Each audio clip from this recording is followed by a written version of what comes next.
When you have piles of money like the Saudis do, and when you've got your hate-ons and all lined up in a row, then it is easy enough to get the sponge brains of our children to soak up the doctrine of violence through the books they're handed out in school, where Jews are apes and Christians are swine.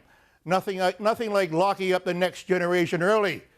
Joining me today from Washington, D.C. is Nina Shea, director of the Huston Institute Center on Religious Freedom and author of the report, 10 Years On, Saudi Arabia's Textbook Still Promotes Religious Violence. Thanks for this, Ms. Shea, and good to be talking to you. Great to be here. Thanks, Mark. Your first effort on this was 11 years ago, or 10 years ago, a few days after 9/11. Am I correct in the first report of this? Well, the first report I finished in '05, and I had started working on it several years before, actually, when a group of Muslims came to me and said, when are you going to deal with religious freedom? When are you going to start studying what Saudi Arabia is preaching about other Muslims? And that's when I started delving into the textbooks and published my first report in '05. Okay, and then I did one in '06 and one in '08, and then one now. And this is your fourth? This is my fourth. Why are you cautious about using the phrase hate speech when it comes to these school book passages?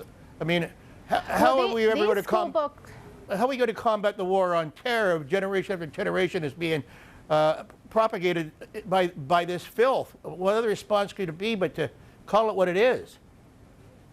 Well, I think it's much more virulent and more vile than just hatred. It's not just calling people and other religions names. It's really inciting Muslims in Saudi Arabia and other people who come into contact with this to fight, to kill. It's a violent doctrine that's being pushed on these children. These children are being brainwashed with lessons telling them to go out and kill the infidel, the polytheist, which is a code for Shiite, to go kill homosexuals. They give 3 different ways on how to do that, to kill witches. So it's literally a witch hunt. But you know, basically what they're teaching is a worldview that the Jew and the Christian are enemies of the believer, the Muslim believer, and that is one of the direct quotes. The clash between the Muslim nation and Christians and Jews will endure as long as God wills. That Muslims will fight the Jews until Judgment Day, and then God will let the Muslims win. So it's a much more violent indoctrination than simply just hatred. Okay, we now have up on our board the one quote from, it's taught in grade 9 about, I can just see it again one more time. Okay, the one you just referenced. How do you respond to that? The struggle with the Muslim nation, with the Jews and Christians, has endured, and it will continue as long as God wills. Yeah, it's a very Manichaean worldview where the Muslims are taught that they are good and that everybody else is bad, and that they must be fought and they must be killed, and God wants it this way. And that is that runs throughout the high school curriculum and junior high curriculum. They explicitly condone jihad and say that jihad is a profitable trade. That is another one of the quotes from the 12th grade. So this is part of that worldview. Yeah, and then there's this other quote from this: it is obvious to you the invalidity of any alleged claims by the Jews to their right to inhabit the land of Palestine. The incontrovertible truth is that the Jews lived all their lives without a homeland. Whenever they settled, the peoples hate them and cast them out. It goes on to read that they can't relate to any community except for the purpose of extorting money from them. You know, the old Jewish caricature of the Shylock, I guess is how they're referring to.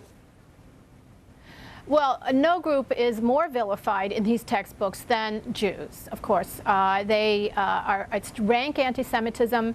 Anti-Semitism doesn't even begin to describe it. It talks about, killing the Jews, God will approve of this, and that none of Israel is legitimate. It's totally delegitimized and all claimed as occupied land of the Muslims. By the way, so is Romania, Spain, and Bulgaria, and other countries. But they go on to talk about the protocols of the elders of Zion as a historical fact, that these fabricated reports about Jews wanting to take over the world are actually true. They teach that in the schools.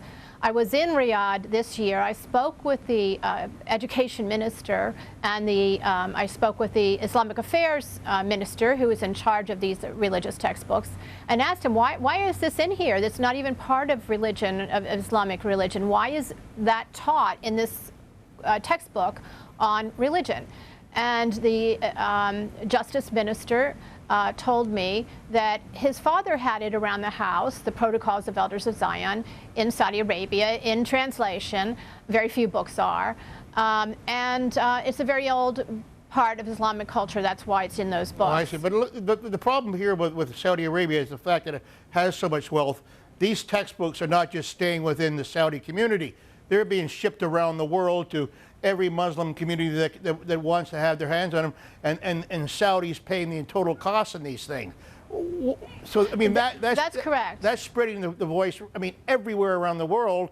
Anybody who can read Arabic can pick this up, and maybe it's going to be translated. I don't know either. But what's the U.S. government thinking of this? What is there anything they're doing to combat this? Well, the U.S. government will bring it up to the Saudis year after year, and every year the Saudis don't defend it. They don't say, well, this is proper, this is appropriate.